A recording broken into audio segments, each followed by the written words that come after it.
नमस्कार, मी सुरेश चिरडे. आपण पाहतात महाराष्ट्र 24 न्यूज. दिग्रस नगर परिषदेच्या सभागृहात 3 स्वीकृत सदस्यांच्या नावांची चर्चा.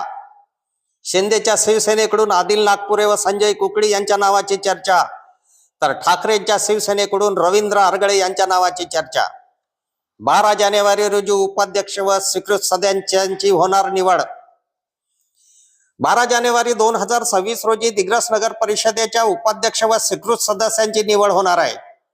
शिंदेच्या शिवसेनेकडून 2 स्वीकृत सदस्यांची सध्या शहरात जोरदार चर्चा आहे. शिवसेनेचे शहर प्रमुख संजय कुकडी व आदिल नागपुरे यांची चर्चा आहे, तर ठाकरेंच्या शिवसेनेकडून माजी नगराध्यक्ष रवींद्र आरगळे यांचे नगर परिषदेच्या सभागृहात एंट्री पक्की असल्याचे कळते.